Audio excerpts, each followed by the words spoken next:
Bismillahirrahmanirrahim.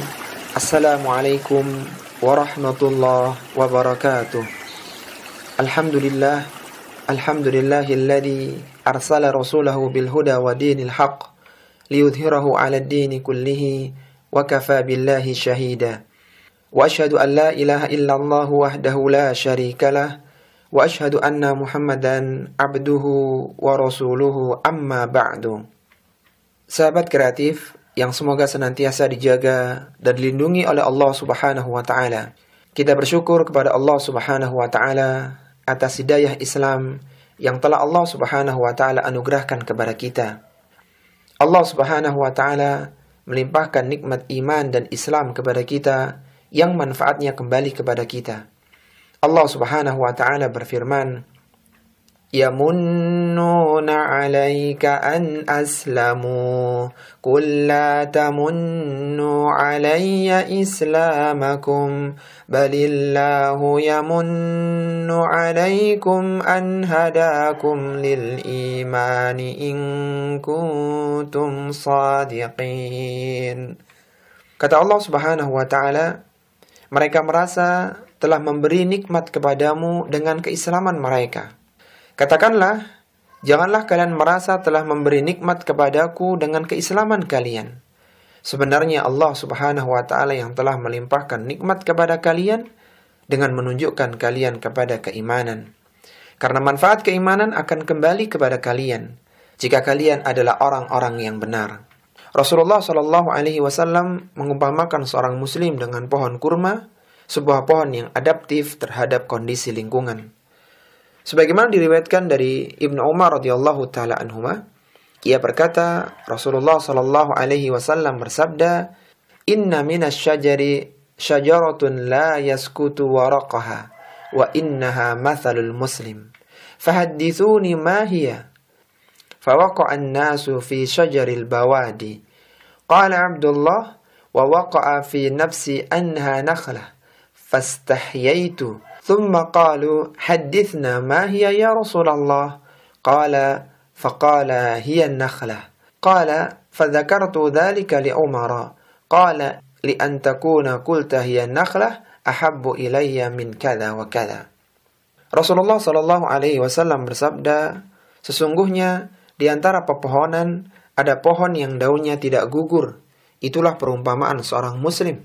Beritahukanlah kepadaku pohon apakah itu. Orang-orang menyangka bahwa pohon tersebut adalah pohon yang ada di padang pasir. Abdullah bin Umar radhiyallahu taala anhuma berkata, terlintas dalam hatiku bahwa pohon yang dimaksud adalah pohon kurma. Namun aku malu untuk menyampaikannya. Kemudian orang-orang berkata, beritahukan kepada kami pohon apa itu wahai Rasulullah? Rasulullah sallallahu alaihi wasallam bersabda, pohon kurma. Ibnu Umar radhiyallahu taala anhuma berkata, aku menceritakan yang demikian itu kepada Umar, bapakku.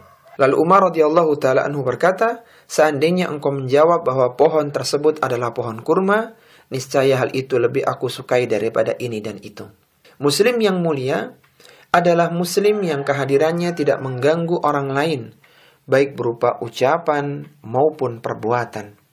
Diriwayatkan dari Abdullah bin Amr bin Al-As radhiyallahu taala anhuma, ia berkata, Inna rajulan sa'ala Rasulullah sallallahu alaihi wasallam, ayyul muslimina khairun?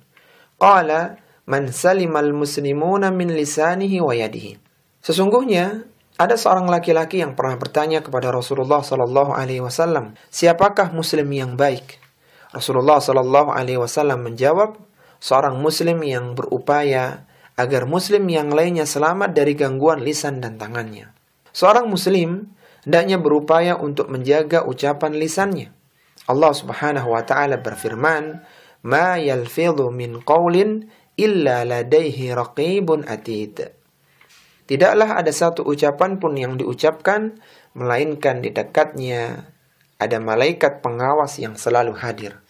Tidak ada satu ucapan pun yang diucapkan, baik itu ucapan kebaikan, ucapan keburukan maupun ucapan yang sia-sia, melainkan ada di dekatnya malaikat pengawas yang selalu hadir untuk mencatat ucapan-ucapan tersebut. Dan tidak ada yang terlewatkan sedikit pun. Meskipun ucapan yang akan dihisab dan akan diberi balasan pada hari kiamat hanyalah ucapan kebaikan dan ucapan keburukan saja. Ucapan yang keluar dari lisan seseorang akan mempengaruhi perbuatannya. Jika ucapannya baik, maka akan baik pula perbuatannya. Demikian sebaliknya, jika ucapannya buruk, maka buruk pula perbuatannya. Di antara penyebab yang menjadikan manusia masuk ke dalam neraka adalah akibat dari ucapan lisan mereka. Bahkan bisa jadi, dengan satu ucapan yang keluar dari lisan seseorang akan menjerumuskannya ke dalam neraka sejauh antara timur dan barat. Suatu ketika Abdullah bin Mubarak rahimahullah ta'ala, Abdullah bin Mubarak adalah seorang tabi'ut tabi'in yang wafat pada bulan Ramadan tahun 181 Hijriah di Irak. Abdullah bin Mubarak pergi haji ke Baitullah Al-Haram dan berziarah ke makam Nabi sallallahu alaihi wasallam. Di tengah perjalanan, ia bertemu dengan seorang wanita tua.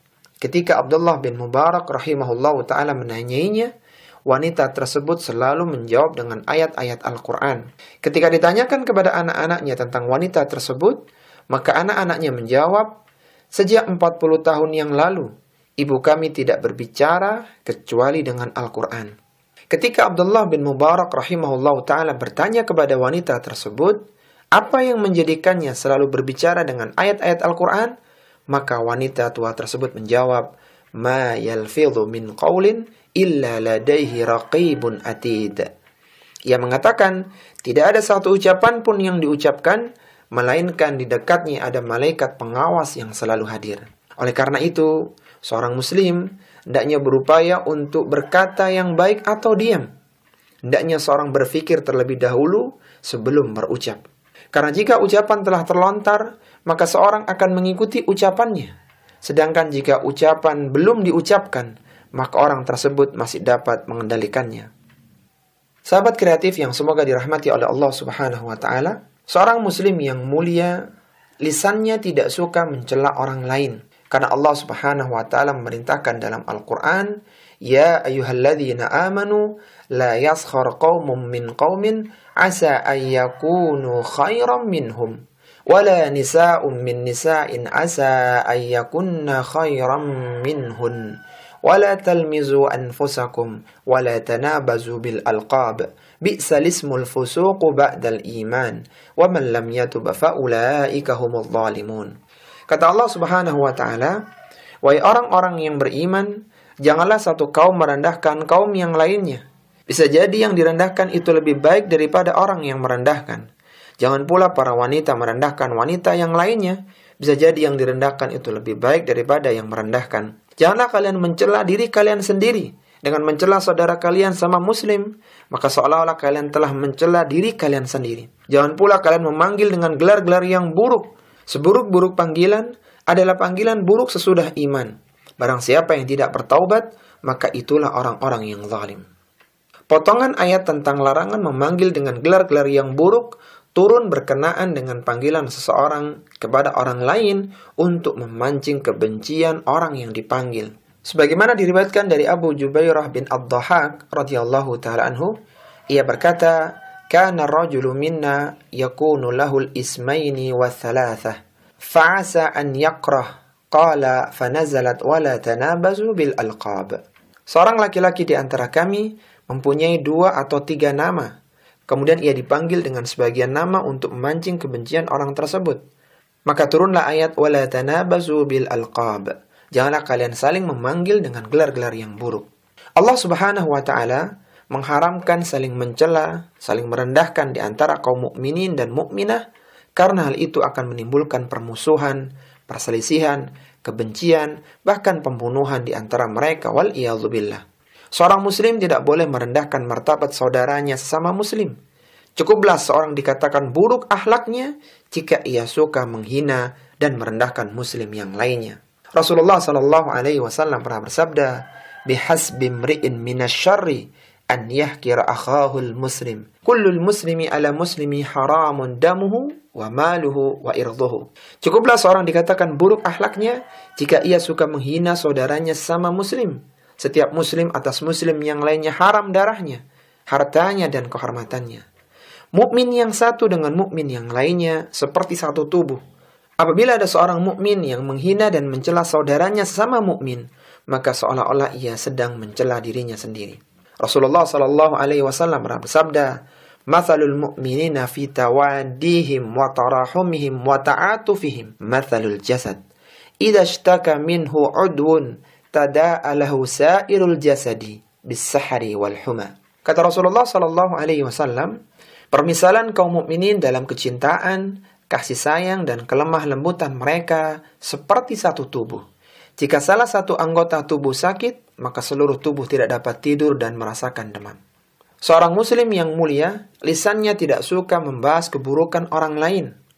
Seorang muslim dilarang untuk banyak berprasangka, karena prasangka merupakan perkataan yang paling dusta dan mengantarkan kepada dosa. Orang-orang yang beriman dilarang untuk mencari-cari keburukan orang lain. Karena orang yang biasa mencari keburukan orang lain, maka keburukannya akan dibuka oleh Allah Subhanahu wa taala.